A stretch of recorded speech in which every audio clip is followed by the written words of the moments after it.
നിങ്ങളുടെ ദീനായി എന്നേക്കുമുള്ള ഈ പരിപൂർണമായ ഇസ്ലാം ഈ ദുനിയാവ് എത്ര കാലമാണ് നിലനിൽക്കുന്നതെങ്കിൽ അത്ര കാലത്തേക്കുള്ള ദീനായി പരിശുദ്ധ ഇസ്ലാമിനെ ഞാൻ നിങ്ങൾക്ക് തൃപ്തിപ്പെട്ടു തന്നിരിക്കുന്നു. 3 കാര്യങ്ങളാണ് ഇവിടെ പറഞ്ഞത്.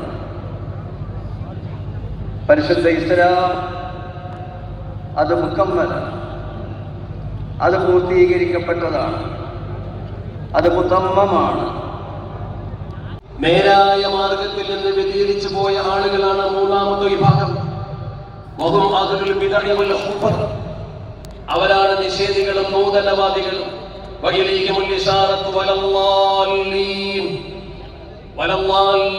എന്ന് പറഞ്ഞത് കൊണ്ട് ഉദ്ദേശിക്കപ്പെടുന്ന അവരെയാണ്. ഇമാം റാസി തങ്ങൾ തഫ്സീറുൽ കബീറിൽ മനോഹരമായി ഇത് ഉദ്ധരിച്ചത് കാണുവാൻ കഴിയും.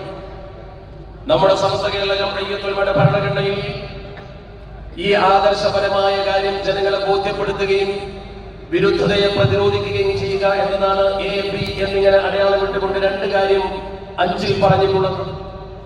5 ലക്ഷ്യങ്ങളിൽ 2 അതാണെങ്കിൽ 3-ാമത്തെ ലക്ഷ്യം മുസ്ലിം സമുദായത്തിന്റെ മതപരവും സാമുദായികവുമായ അവകാശാധികാര സംരക്ഷണമാണ്. അതുകൊണ്ട് തന്നെ ആ ഘട്ടങ്ങൾ വന്നപ്പോൾ, ഉദാഹരണമായി വഖഫിന്റെ പ്രശ്നം വന്നപ്പോഴും, JJ ആക്ട് വന്നപ്പോഴും, സംവരണത്തിന്റെ പ്രശ്നം വന്നപ്പോഴും സമൂഹത്തിൽ സമസ്ത കേരള ജംഇയ്യത്തുൽ ഉലമ കൃത്യമായി അതിന്റെ ദൗത്യ നിർവഹണം നിർവഹിച്ചു. എല്ലാവർക്കും അറിയാം. നേതൃത്വം കൊടുത്തുകൊണ്ടിരിക്കുന്ന മഹാപ്രസ്ഥാനത്തിന്റെ സമ്മേളനത്തിനിടയിലാണ് നമ്മളുള്ളത്. ആമുഖങ്ങളൊന്നുമില്ലാതെ നിശ്ചിത സമയപരിധിക്കുള്ളിൽ നിന്നുകൊണ്ട് പ്രത്യേകിച്ച് മഗ്‌രിബിന്റെ മുമ്പ് 3 പ്രഭാഷണങ്ങൾ നടക്കേണ്ടതുണ്ട്. ആ ഓർമ്മയോടും ബോധത്തോടും കൂടി ഏതാനും ചില കാര്യങ്ങൾ മാത്രം സൂചിപ്പിക്കാൻ ആഗ്രഹിക്കുകയാണ്. വിശുദ്ധ ദീനുൽ ഇസ്ലാമിന്റെ നേർപ്പാതയാണ് നമ്മളൊക്കെ ആഗ്രഹിക്കുന്നതും. എല്ലാ ദിവസവും അല്ലാഹുവിനോട് 5 നേരം പ്രാർത്ഥിക്കുമ്പോൾ ഇഹ്ദിനസ് സിറാത്തൽ മുസ്തഖീം എന്നാണ് നമ്മുടെ പ്രാർത്ഥനയും. ആ പ്രാർത്ഥന ഫാത്തിഹ സൂറത്തിൽ ഏറ്റവും പ്രധാനപ്പെട്ട ഒരു അർത്ഥനയാണ്. അതിന്റെ മുമ്പുള്ളത് അല്ലാഹുവിനെ സ്തുതിക്കലും അതിന്റെ ശേഷമുള്ളത് ആ മഹത്തായ പാതയെ വ്യാഖ്യാനിക്കലുമാണ്. അതുകൊണ്ട് തന്നെ വളരെ പ്രധാനമായി ഇഹ്ദിനസ് സിറാത്തൽ മുസ്തഖീം സിറാത്തൽ ലദീന അൻഅംത അലൈഹിം എന്ന് പ്രാർത്ഥിക്കുന്നവരാണല്ലോ നമ്മൾ. ആ പാതയിലാണ് ബഹുജനങ്ങളെ സമസ്ത കേരള ജംഇയ്യത്തുൽ ഉലമ കെട്ടിപ്പടുത്തുകൊണ്ടിരിക്കുന്നത്, മുന്നോട്ട് കൊണ്ടുപോയിക്കൊണ്ടിരിക്കുന്നത്.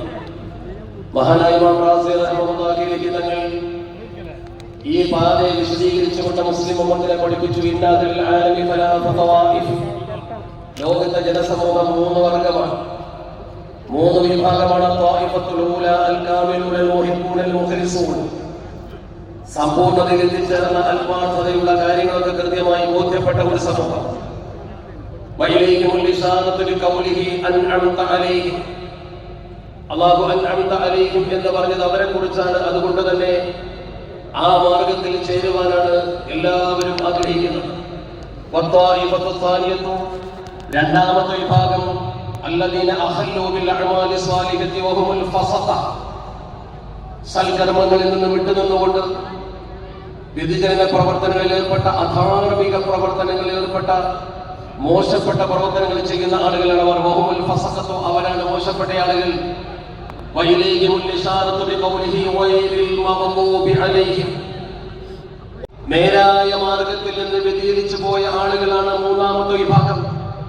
വഹും അഹ്ലുൽ ബിദ്അ വൽ ഖുഫർ, അവരാണ് നിഷേധികളും നൂതനവാദികളും.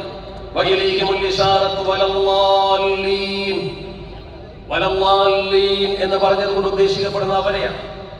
ഇമാം റാസി തങ്ങൾ തഫ്സീറുൽ കബീറിൽ മനോഹരമായി ഇത് ഉദ്ധരിച്ചത് കാണുവാൻ കഴിയും. നമ്മുടെ സമസ്ത കേരള ജംഇയ്യത്തുൽ ഉലമയുടെ ഭരണഘടനയിൽ ഈ ആദർശപരമായ കാര്യം ജനങ്ങളെ ബോധ്യപ്പെടുത്തുകയും വിരുദ്ധതയെ പ്രതിരോധിക്കുകയും ചെയ്യുക എന്നതാണ് AB എന്നിങ്ങനെ അടയാളമിട്ടുകൊണ്ട് 2 കാര്യം 5-ൽ പറഞ്ഞിട്ടുള്ളത്.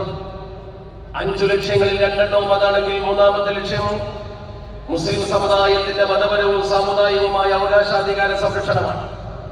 അതുകൊണ്ട് തന്നെ ആ ഘട്ടങ്ങൾ വന്നപ്പോൾ, ഉദാഹരണമായി വഖഫിന്റെ പ്രശ്നം വന്നപ്പോഴും, JJ ആക്ട് വന്നപ്പോഴും, സംവരണത്തിന്റെ പ്രശ്നം വന്നപ്പോഴും സമൂഹത്തിൽ സമസ്ത കേരള ജംഇയ്യത്തുൽ ഉലമ കൃത്യമായി അതിന്റെ ദൗത്യ നിർവഹണം നിർവഹിച്ചു. എല്ലാവർക്കും അറിയാം.